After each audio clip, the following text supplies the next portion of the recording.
한국의 고교생들이 중국이 가장 어려워하고 싫어하는 방법을 고안해내서 주목되고 있습니다.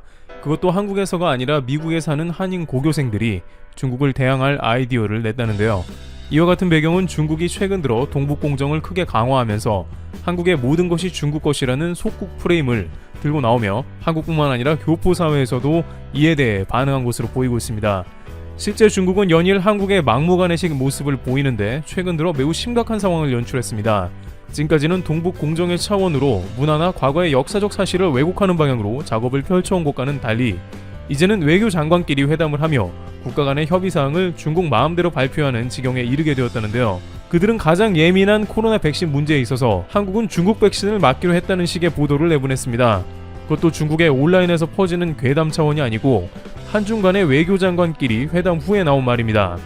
이는 매우 중요한 의미를 나타내고 있습니다. 한중 간의 외교장관끼리 만나는 매우 공식적인 자리 후에 중국은 한국과 제대로 된 협의를 발표하는 게 아니라 자신들 마음대로 적당하게 이야기를 지어낸 것입니다. 구체적으로 이 내용은 정우용 외교부 장관이 중국의 왕이 부장과의 회담 뒤에 나온 발표문이 문제가 됐습니다. 그들은 한중 외교장관 회담을 가진 뒤에 느닷없이 중국의 해외 동포들에게 백신 접종을 한국이 지지한다며 중국에서 현재 추진 중인 해외에 거주 중인 중국인들에게 자국 백신을 맞게 하는 작업을 한국이 지지했다는 것입니다. 한국 외교부의 발표에는 언급되지 않은 내용인데 중국이 자국 백신을 전 세계에 유통시킨다는 신념 아래 일방적으로 해당 내용을 게재한 것으로 판단되고 있습니다. 중국의 시노백 백신이 예상과는 달리 해외에서 반응이 좋지 않은 상황이 나오자 중국은 가난한 나라에는 돈을 빌려주는 대신 중국 백신을 맞으라고 강요하고 있으며 한국에는 외교회담 이후에 중국의 백신을 수입하라는 의견을 펼치고 있는 것으로 확인되는 것입니다. 하지만 중국은 시노백 백신 등의 3상 결과를 어디에도 제대로 공개하지 않은 상황이기 때문에 한국 질병당국은 중국 백신을 수입하지 않을 것으로 판단되고 있습니다. 한국은 심지어 러시아 백신이 90% 이상의 효과가 나온 상황에서도 당장 수입은 어렵다는 의견을 내고 있는 등 매우 신중하게 움직이는데 아무 임상도 없는 중국 백신을 들여올 리가 없습니다만 중국 외교부는 한국에 중국 백신을 공급하기로 했으며 여기에 더해서 중국 백신을 맞은 국민들을 한국에 자유롭게 여행하는 신속통로 적용 범위를 확대하자고 했습니다. 그렇게 되면 진짜 문제는 중국에서 중국 백신을 맞은 사람들이 한국에 신속통로로 입국하게 된다는 이야기인데 이처럼 한국 질병당국의 의도와는 전혀 상관없이 막무가내로 한국과 외교장관 회담을 성공적으로 마쳤다고 홍보합니다. 이렇게 중국이 움직이는 것은 미중 간에 한국이 중국 편이라는 아군 만들기를 하는 동시에 전 세계에서 우수한 중국산 백신을 방역 모범국인 한국도 사용한다는 홍보 효과를 노리는 불쾌한 의도가 들어가 있는 것으로도 파악됩니다. 중국 외교당국은 춘묘 운동이라고 해서 한국 내에 중국인을 위한 백신 접종 센터를 세우는 것을 한국도 동의했다며 전 세계 많은 국가들에게 여건이 된다면 중국 백신 접종 센터를 세워서 해외 동포의 안전을 책임지겠다는 의견을 냅니다. 게다가 중국에 거주하는 한국인들은 중국에 계속 있으려면 중국 백신을 맞아야 한다는 강요를 당하고 있는 것으로 보입니다. 중국에서 근무하는 주재원 등 많은 한국인들은 어쩔 수 없이 중국산 백신을 맞아야 하는 상황이라고 말하고 있습니다. 자칫 이번 일로 중국이 많은 국가에 중국과 교류하려면 반드시 중국산 백신을 맞아야 입국이 된다고 강요한다면 여러가지 경제관계가 깊은 한국에서는 중국의 이러한 막무가내 강요 방식에 대한 대책이 필요할 것으로 보입니다. 최근에 동북공정도 그렇지만 이제 우리 삶의 큰 위협인 코로나까지 백신을 강요하는 중국의 모습이 나오자 많은 네티즌들은 절대 중국 백신은 맞을 수 없다, 증명되지 않은 백신 외교는 하지 말라며 맞서고 있습니다. 한편 중국은 외교장관 회담에서 게임이나 드라마 등 한류 콘텐츠 제재를 해제하고 활성화해달라는 한국의 요청에 대해서는 지속적인 소통을 강요하면서 한국의 요구를 사실상 거절해버렸습니다. 한국이 바라는 것은 하나도 들어주지 않은 데다가 중국 백신 센터를 한국에 세우겠다는 합의도 안 된 내용을 외교장관 이후에 일방적으로 발표해버린 것이죠. 또한 이렇게 중국은 한국의 부탁을 하나도 들어주지 않으면서도 한국 반도체와 5G 기술 협력을 하자면서 적극적으로 손짓하고 있습니다. 이는 글로벌 반도체 공급망 재편을 추진하는 미국이 세계적인 반도체 부족 사태 와중에 삼성전자를 100억 간에 초청한 것으로 알려지자 중국도 질세라 한국의 첨단 산업에 대해 적극 러브콜을 한 것으로 보입니다. 중국 외교부는 중국은 한중 자유협정 FTA 2단계 협상을 조기에 타결하고 한국과 5G, 빅데이터, 녹색경제, 인공지능 AI, 반도체, 신에너지, 보건산업 등 분야의 협력을 중점적으로 강화해 질 높은 협력 파트너가 되기를 원한다고 밝히기도 한 것입니다. 하지만 한국 외교부 발표에는 중국이 협력을 희망하는 구체적 분야가 언급되지 않고 한중 경제협력 공동계획을 가능한 한 조속히 채택한다고만 밝혀서 한중 외교회담 이후 동상이몽하는 모습이 계속 전개되고 있는 것입니다. 따라서 이런 중국의 염증을 느낀 미국의 한인 고교생들이 해외 최초의 움직임을 이끌어내서 주목이 되는 것인데요. 미국 동부를 중심으로 한 청소년 단체 재미 차세대 협의회 AAYC는 4일 현지 시간 뉴저지주 테너플라이가 매년 10월 21일을 한복의 날 코리안 한복 데이로 선포키로 했다고 밝혔습니다. 한복이 한국의 전통 복식이라는 것을 강조하기 위해 코리안이라는 단어를 정식 명칭에 삽입했고 한복도 한글 발음 그대로 한복으로 표기했습니다. 10월 21일을 선택한 것도 한국에서 시행되는 한복의 날과 날짜를 맞추기 위해서입니다. 한국을 제외한 외국에서 한복의 날이 제정된 것은 이번이 처음이라는 것이 AAYC의 설명입니다. 한인 고교생들이 한복의 날 제정을 위해서 나선 것은 중국이 김치와 한복이 중국의 문화라는 억지 주장을 펴고 있다는 사실에 충격을 받았기 때문입니다. 유튜브에서 김치와 한복 논란을 접한 브라이언 전 AAYC 대표가 온라인으로 회원들과 대책을 논의했고 한국이 한국의 문화라는 근거를 남기자고 뜻을 모았습니다. 미국 정치권과 지자체들이 한국 한복의 날을 제정한다면 후세에는 중국의 억지 주장을 반박하는 근거로 사용될 수 있을 것이라는 논리입니다. 뜻을 모은 학생들은 미국 정치권과 지역 정치인들의 한복의 날을 제정해달라는 청원 서한을 보냈고 마크 지너 테너플라이 시장이 처음으로 학생들의 요청을 수락했습니다. 진너 시장은 한복의 날 선포문에서 한복의 기원은 기원전 2333년 단군이 건국한 고조선까지 거슬러 올라갈 수 있다며 한복이 한국의 전통이라고 못을 박았습니다. 진너 시장은 테너플라이 씨가 한복의 날을 선포한 이유에 대해선 한인 사회의 힘과 대한민국의 특별한 관계를 기념하기 위해서라고 명시했습니다. 실제 이 학생들이 논의한 것과 같이 한복 논란은 미국에서 동시에 이루어져야 훨씬 효과가 있는 것으로 판단됩니다. 한국이 아무리 외쳐봤자 중국은 전 세계에서 미국 외에는 자신들의 상대가 아니라는 기조가 뚜렷하기 때문인데 특히 최근 미세먼지 오염 논란에서도 미국 나사가 등장해 중국이 오염시킨 게 맞다고 위성사진으로 증명하자 그제서야 중국도 겨우 일부 사안을 인정한 모습입니다. 따라서 미국의 한인 고교생들이 이렇게 힘을 합쳐서 미국 시장을 통해 한복의 날을 선포한 것은 중국에 있어서는 가장 피하고 싶은 장면이 되는 것입니다. 테너플라이 씨는 오늘 6일 한복의 날 선포식을 열 예정인데 여기서 끝나지 않을 것이라는 계획도 세웁니다. AAYC는 테너플라이를 시작으로 미국 내 다른 도시들을 대상으로도 한복의 날 제정을 설득할 것이라고 밝혔습니다. AAYC는 지난 2017년 뉴저지의 한 고등학교에서 한국계 학생에 대한 교사의 인종차별 행위에 대처하기 위해 자생적으로 결성된 청소년 단체로 미국 내 한인의 정치력 신장이 주요 목표이지만 최근 구글이 김치의 원산지를 중국어로 표시하자 단체로 항의 메일을 보내 1시간여 만에 원산지를 바로잡기도 했습니다. 이처럼 고교생들이 한복의 날을 직접 미국에서 제정했다는 소식이 전해지자 다양한 누리꾼들은 어른도 하지 못한 일들을 학생들이 이뤄냈다는 자랑스러움과 더불어 이들이 실제 매우 효과 있는 방안을 고안해냈다고 극찬하는 모습입니다.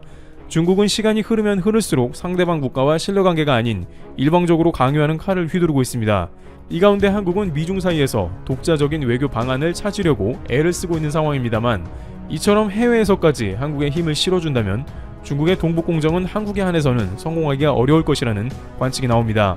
역사적으로 한국인들은 독립운동을 국내외를 가리지 않고 펼쳐왔으며 그러한 성향이 지금까지도 이어져 내려오고 있습니다. 트리블튜브 여기서 마치겠습니다. 감사합니다.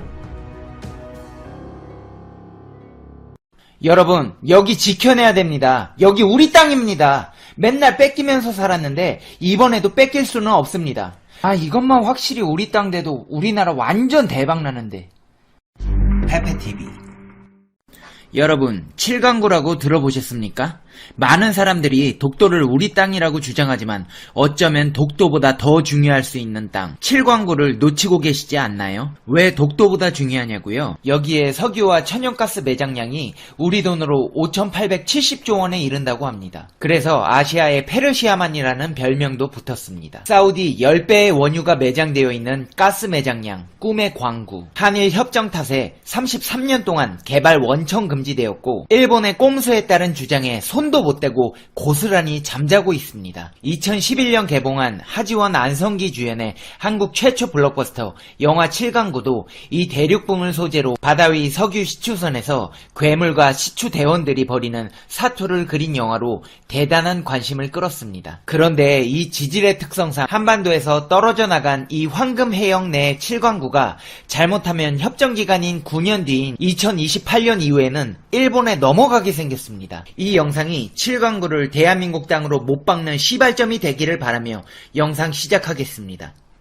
당신이 구독해야 할 단 하나의 채널 Information Broadcasting 템페TV Fact Check.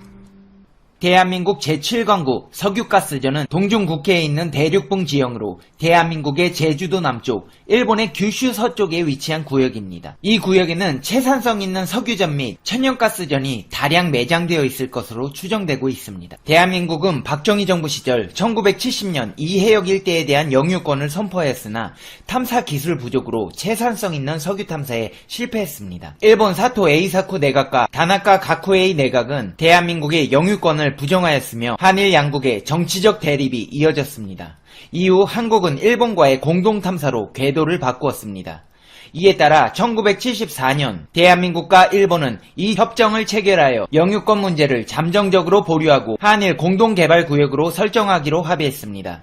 협정은 1978년 발효되었고 50년 동안의 유효기간을 설정함에 따라 2028년에 만료됩니다. 2028년 협정이 만료되고 나서는 7광구의 개발을 두고 양국의 영유권 문제가 재점화될 것으로 예상됩니다. 중국을 포함하여 한중일 삼국이 이미 수역이 자기 관할이라고 주장하고 있습니다. 그러나 1983년 해양법에 따라 200캐리의 배타적 경제수역 개념이 등장했기 때문에 대한민국 측에서 협약을 연장하거나 배타적 경제수역의 예외사항을 국제사회에서 인정받는 등 적극적인 외교 노력을 하지 않으면 해역에 훨씬 더 가까이 있는 중국과 일본 측에서 이 구역의 대부분을 가져갈 것으로 예상하고 있습니다. 이 해역에는 석유와 천연가스 매장량이 흑해 유전과 맞먹는 72억 톤에 이를 것으로 추정되고 있습니다. 때문에 개발 초기에는 기대 속에 노래가 만들어지기도 했습니다. 중국은 한국, 일본, 류크, 대만으로 이어지는 미국 제7함대와 일어날 충돌 문제 등으로 인해 공동개발을 인정하지 않고 있습니다. 2008년 일본과 중국 양국 간의 공동개발 논의가 이루어져 공동개발 수역까지 설정하는 등 합의까지 간 적이 있으나